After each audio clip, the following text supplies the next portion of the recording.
শতাব্দীর পর শতাব্দী দার্শনিকেরা কেবল একটি প্রশ্নের উত্তর খুঁজে চলেছেন, সুখী হবার মূল মন্ত্র কি? আজ আমরা বেশ গুরুত্বপূর্ণ কিছু গবেষণা নিয়ে আলোচনা করব এবং আপনাদের সাথে প্রয়োজনীয় কিছু টিপস শেয়ার করব ইনশাআল্লাহ। শক্তিশালী, জীবন বদলে দেওয়া কিছু টিপস। সুখী হবার রহস্য নিয়ে সবসময় জল্পনা কল্পনা হয়েছে। সহস্র বছর ধরে দার্শনিকেরা এই প্রশ্নের উত্তর খুঁজে চলেছেন। অসংখ্য বই, অসংখ্য আর্টিকেল লেখা হয়েছে। মেধাবী চিন্তাবিদেরা তাদের অসাধারণ বুদ্ধিবৃত্তিতে এই বিষয়ে অসংখ্য বই লিখে গেছেন, কিন্তু ভাগ্যের পরিহাস, তাদের বেশিরভাগই নিজ নিজ জীবনে সুখের দেখা পাননি। তাহলে সুখের মূল মন্ত্র কি? এর কি কোনো সোজা উত্তর আছে? সুখের আসল রহস্য খুঁজে পাবার অসংখ্য দাবি উঠেছে। সেগুলোর মধ্যে একটি দাবি হল কারো সুখের সাথে তার অর্থনৈতিক সম্পদের একেবারে আনুপাতিক সম্পর্ক। এই দাবির সমর্থকেরা মনে করেন একজন মানুষ ঠিক ততটাই সুখী যতটা তিনি ভালো স্বাস্থ্যসেবা অথবা বিলাসবহুল টেকনোলজিতে ভরা লাইফস্টাইলের জন্য খরচ করার সামর্থ্য রাখেন। না হলে তারা নিজেদের সমস্যাগুলোর সমাধান করতে পারেন না, তারা শান্তি খুঁজে পান না। তাদের মতে এসব হয়তো শুনতে ভালো লাগে, কিন্তু ব্যাপারটা ঠিক এভাবে কাজ করে না।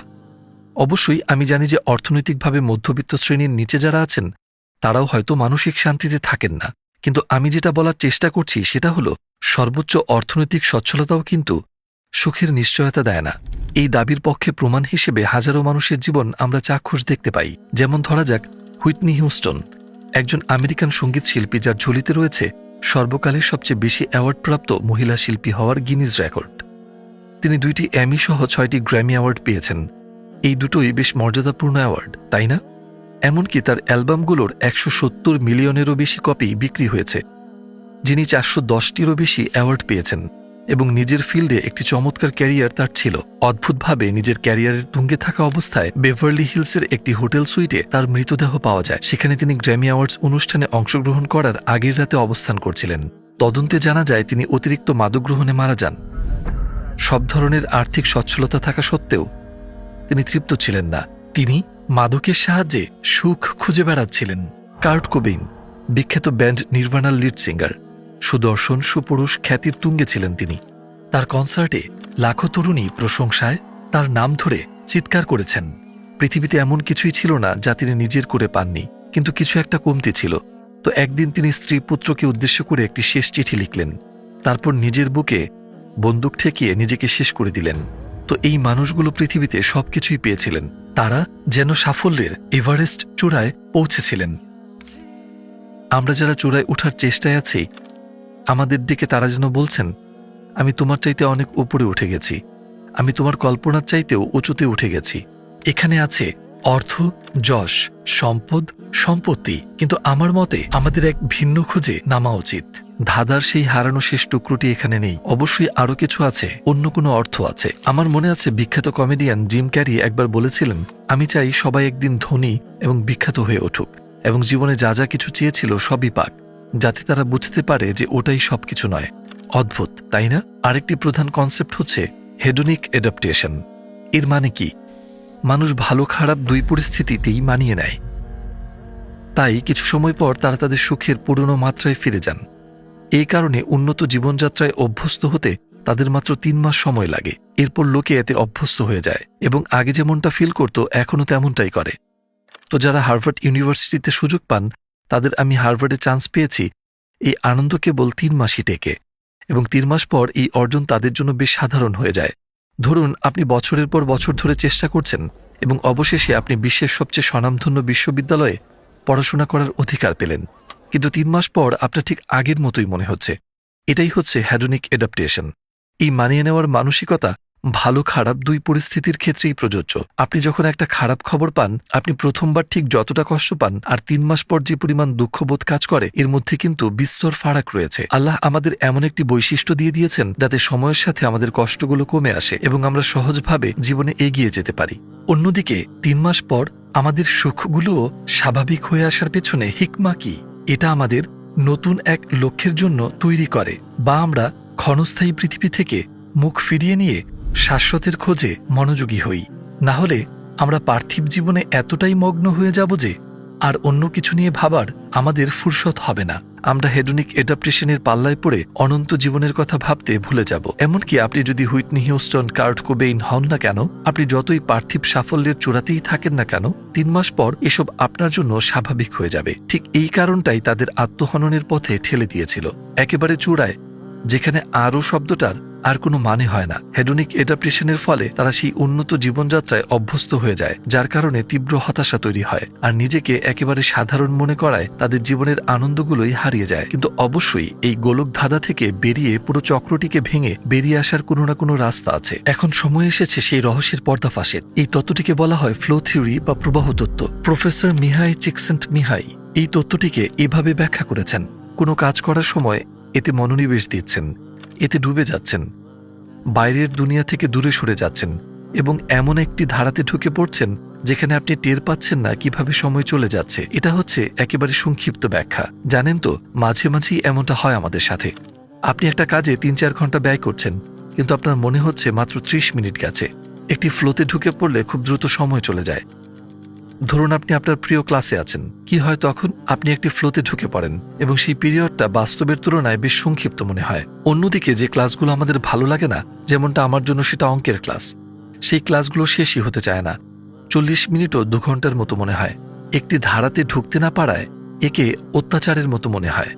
সংক্ষেপে বললে প্রফেসর মিহাই বলছেন, আপনার জীবনে যদি আপনি নিজেকে এমন কোনো কাজে ব্যস্ত রাখেন যেগুলোতে আপনি একটি ফ্লোতে ঢুকতে পারবেন, আপনি সুখী হবেন। যে কাজগুলো আপনাকে একটি ফ্লোতে নিয়ে যাবে সেগুলোতে যুক্ত থাকা, সেভাবেই নিজের জীবনকে সাজানোই হলো সুখী হবার মূল মন্ত্র। যাই হোক, যেহেতু প্রতিটি মানুষেরই আলাদা পছন্দ, আলাদা রুচি, আলাদা শখ থাকে, তাই কোন কাজগুলো তাদের জন্য প্রবাহ তৈরি করবে সেগুলো আলাদা। অনেকের জন্য এটা ফুটবল খেলা, কারো জন্য এটা ছবি আঁকা, কারো জন্য এটা অ্যাস্ট্রোলজি নিয়ে পড়াশোনা। ধরুন ৪০ জনের একটি ম্যাথ ক্লাস চলছে। ক্লাসের প্রত্যেকের জন্য সময়ের প্রবাহ কিন্তু আলাদা হবে। ওই ক্লাসে এমন কেউ কেউ রয়েছেন যারা অঙ্ক বোঝেন না, আবার এমনও মানুষ রয়েছেন যারা ভালোবেসে অঙ্ক শিখছেন। এবং সেই উদ্দীপনায়, প্রবাহের সেই দশায় আপনার আবেগ এবং কল্পনা আপনাকে শারীরিক অবস্থান থেকে দূরে নিয়ে যায়।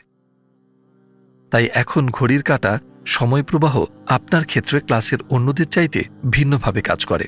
এখন উল্টোটা কল্পনা করা যাক। একটি ফ্লোতে ঢুকতে না পারলে তখন আপনার কেমন লাগে? ম্যাথ বুঝতে না পারলে আপনার যেমন লাগে এটা ঠিক তেমনই অনুভূতি। অথবা আপনি যাদের পছন্দ করেন না, যখন তাদের মাঝে আপনাকে বসে থাকতে হয়, অথবা যখন আপনার অপছন্দের আলোচনায় বসে ইচ্ছের বিরুদ্ধে মাথা নাড়তে হয়, মনে হয় যেন সময়টাই থেমে গেছে, সময় কাটে না, উল্টো মন খারাপ করিয়ে দেয়। আমি এরকম একটা কথা শুনেছি, শত্রুর পাল্লায় পড়লে বিস্তর মরুভূমি ও চায়ের পেয়ালা সম, কিন্তু বন্ধুর সাথে থাকলে সূচের ডগাও আস্ত শহর সমান। আপনার বয়স যখন ২২ কিংবা ২৩, আপনার স্কুল জীবন শেষ এবং আপনি একটা ক্যারিয়ার শুরু করেছেন, এমন একটা কাজ যেখানে সারা জীবন আপনাকে খাটতে হবে। হয়তোবা ৪০ বছর, ৫০ বছর ধরে আপনি কাজ করবেন। কিন্তু আমরা তো ৫০ বছর ধরে কাজ করতে চাই না। চাই কি? ভেবে দেখুন তো, এমন একটা চাকরি যেখানে সারা জীবন আপনি সেই একটি ধারাতে প্রবেশ করতে পারবেন না। আপনি কি এমন একটা জীবন চান যেখানে ঘুম থেকে জেগে জীবনের প্রতিটি দিনকে আপনি ঘৃণা করবেন? এমন একটা ব্যবসা যার উপর আপনি বিরক্ত? বা আপনি এমন সব মানুষের মাঝে আছেন যেখানে তাদের পছন্দ না করলেও আপনার মুখে মেকি হাসি রাখতেই হয়? যেমনটা কনফুসিয়াস বলেছেন, এমন একটা কাজ খুঁজে নাও যেটা তুমি ভালোবাসো, তখন জীবনে একটি দিনও তোমাকে কাজ করতে হবে না। এই কথাটা পুরো থিওরিকে খুব সংক্ষেপে বুঝিয়ে দেয়। আপনি হয়তো ভাবছেন, এখন আমার কি করা উচিত? জীবন আমাকে এই সুযোগ দেয়নি যে কি কাজ করব, কোথায় কাজ করব সেটা বেছে নিব। আমি আমার অপছন্দের কাজ করতে বাধ্য হচ্ছি।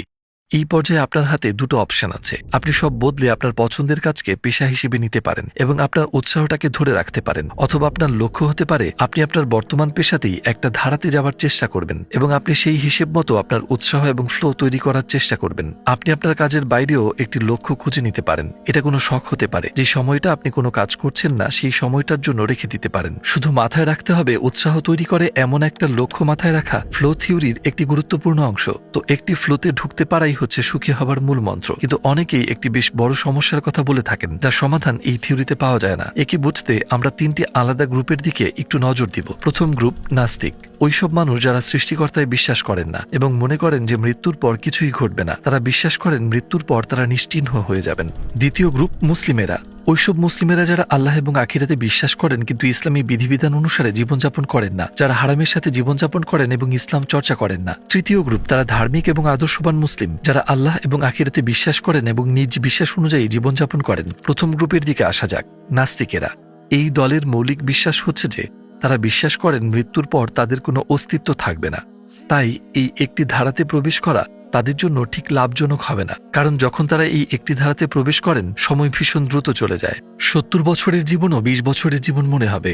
তাই এই বিশ্বাস অনুসারে একটি ধারাতে প্রবেশ করা একজন নাস্তিক ২০ বছরের মধ্যেই এই পৃথিবী থেকে হারিয়ে যাবেন। ধারাতে কাটানো প্রতিটি মুহূর্ত তাদের দ্রুত অস্তিত্বহীনতার দিকে ঠেলে দেবে।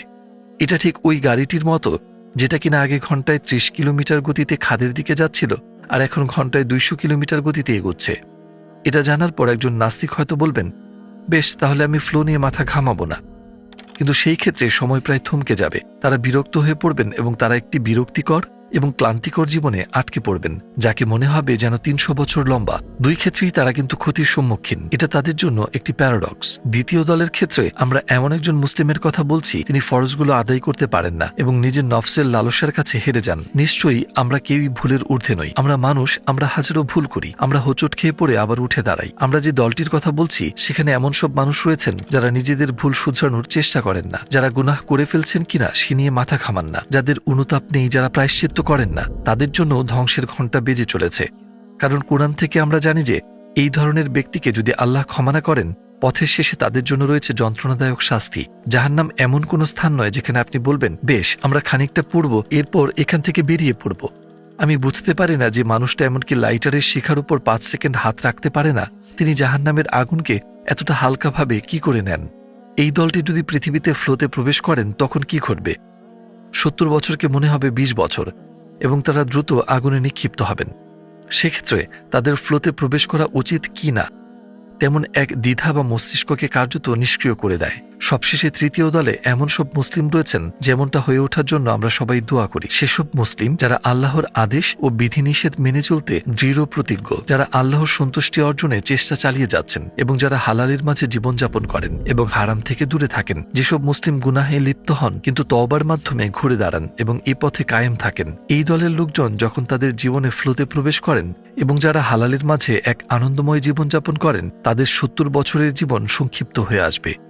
এই পৃথিবীতে ৭০ বছর বাঁচার পরিবর্তে তাদের মনে হবে তারা কেবল ২০ বছরের জীবন কাটিয়েছে এবং তারা দ্রুত অনন্ত জীবনের দিকে ধাবিত হবে ইনশাআল্লাহ।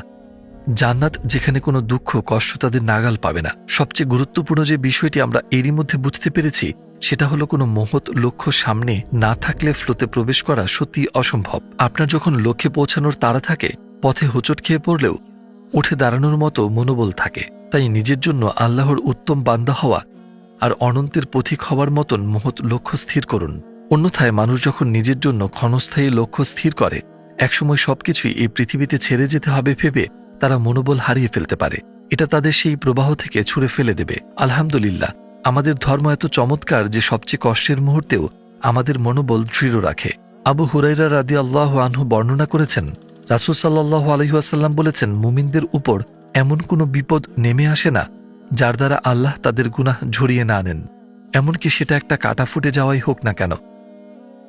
সুবহানাল্লাহ। আপনি কষ্ট পেয়ে অধৈর্য হয়ে উঠে বলেন, আমাকে কেউ বোঝে না, কিন্তু আপনার কষ্টগুলোই গুনাহের কাফফারা দেয় যতক্ষণ না পর্যন্ত আপনি বিপদকামী হন। প্রিয় ভাই, মনে রাখবেন, একদিন আপনার জীবনের অবসান ঘটবে এবং আল্লাহর রাস্তায় যে কাজগুলো আপনি করেননি সেগুলো শূন্য দিয়ে গুণ হয়ে মিলিয়ে যাবে। কিন্তু আল্লাহর ওয়াস্তে যে কাজগুলো করেছেন সেগুলো আখিরাতে সঙ্গে যাবে এবং চিরস্থায়ী হবে। সেগুলো আপনার অনন্ত জান্নাতে যাবার পাথেয় হবে। তাই হালাল পরিমণ্ডলে থাকা, বিশ্বাসী পরিমণ্ডলে থাকা সব ধরনের মনোকষ্টকে সারিয়ে তোলার প্রেরণা দেয়।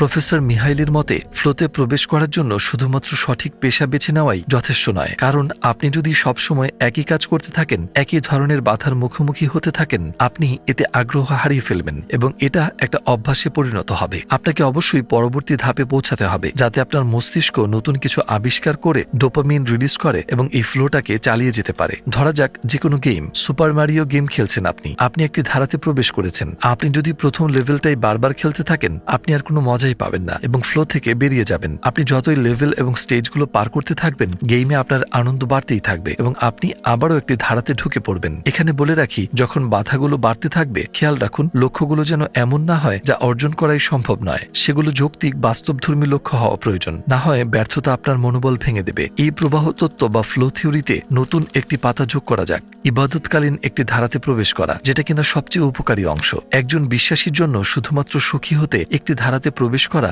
একমাত্র লক্ষ্য হতে পারে না। অন্যথায় সময় প্রবাহ আমাদের তীব্র গতির জীবনকে ভীষণ গতিতে বৃদ্ধ বয়সে পৌঁছে দিবে, সাথে লক্ষ্যহীন কর্মের ঝুড়ি। আপনি যদি আধ্যাত্মিক পথে একটি ধারাতে প্রবেশ করেন, আপনি যদি একটি ইবাদতময় জীবনযাপন করেন, যখন আপনি 70 বছর বয়সে পৌঁছাবেন, তখন নিজেই নিজেকে বলবেন, আলহামদুলিল্লাহ, আমার জীবনকাল কোরআনের সেবায় ব্যয় করেছি, আমি আল্লাহর সন্তুষ্টির জন্য বেঁচেছি, আমি আমার রবের নির্দেশ মেনে চলতে সংগ্রাম করে গেছি। সেই সময়টা এত দ্রুত গিয়েছে যে আমি টেরই পাইনি কখন ফুরিয়ে এলো। আলহামদুলিল্লাহ, আমার সময় বৃথা যায়নি। এর সবটুকুরই পরিণাম আখিরাতে পাব ইনশাআল্লাহ।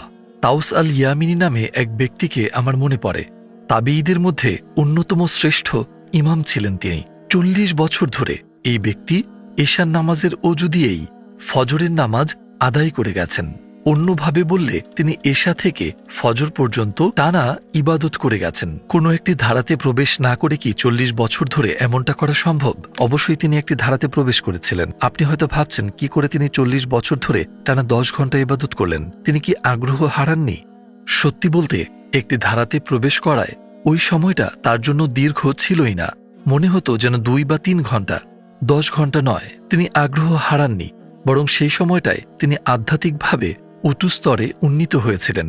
এখানে আরো বলে রাখি, তাউস আল ইয়ামিনী একমাত্র ব্যক্তি ছিলেন না। তাউস আল ইয়ামিনীর মতো আরো হাজারো মানুষ রয়েছেন। কিন্তু তাহলে কেন আমরা তার মতো করে ইবাদত করছি না? আমরা তো প্রতিদিন 5 ওয়াক্ত ইবাদতই কষ্ট হয়ে যায়, যেখানে কিনা মাত্র 1 ঘন্টার মতো ব্যয় হয়, তাই না? এর ব্যাখ্যাটিকে এইভাবে প্রকাশ করা যাক। ইবাদতের অধ্যাবসায়ের সময়কাল, যখন আমরা ইবাদতে অধ্যাবসায় সেই সীমায় পৌঁছানোর মতো সংকল্প করতে পারি না, আমরা সেই মাত্রা পার করে সামনেও যেতে পারি না। প্রথম প্রতিদিন 2 পাতা কোরআন পড়তেও আপনার কঠিন মনে হবে, কিন্তু যখন আপনি আরেকটু এগিয়ে প্রতিদিন 20 পাতা পড়াকে আপনার লক্ষ্য করে নেবেন, অবশ্যই শুরুতে আপনার বেশ কঠিন মনে হবে। কিন্তু যখন আপনি ধৈর্য এবং অধ্যাবসায়ের সাথে ইবাদত চালিয়ে যাবেন, যখন আপনি কিছুদিন নিজের উপর জোর করে এমনটা চালিয়ে যাবেন, আপনি হঠাৎ দেখবেন সহজেই এমনটা করতে পারছেন। এরপর 2 পাতা কোরআন তিলাওয়াত, যেটা আপনার কঠিন মনে হচ্ছিল, সেটা আর কঠিন মনে হচ্ছে না। হ্যাঁ, এই পর্যায়ে আপনি সেই সীমা পার করে ফেলেছেন। শুধু একবার প্রথম তারাবি এবং শেষ তারাবির কথা মনে করে দেখুন, দুটো কি একই ছিল? তাই যখন আপনি ইবাদতে ধৈর্যের মাত্রা বাড়িয়ে দেন, এমনকি শুরুতে যদি এটা কঠিন মনে হয়, শেষে এসে সেটা স্বাভাবিক হয়ে যায়। হেডোনিক অ্যাডাপশনের কথা মনে করে দেখুন, ইবাদতে এই প্রবাহ সুশীতল। প্রিয় ভাইয়েরা, আগামী 100 বছরে এমন একজনও থাকবে না যাদের আপনার নাম মনে থাকবে। এই পৃথিবীর মাটিতে পা ফেলতে জুতোই এই মুহূর্তে যে পা গুলিয়েছেন, সেটা আর আপনার থাকবে না, অন্য কেউ সেটা ব্যবহার করবে।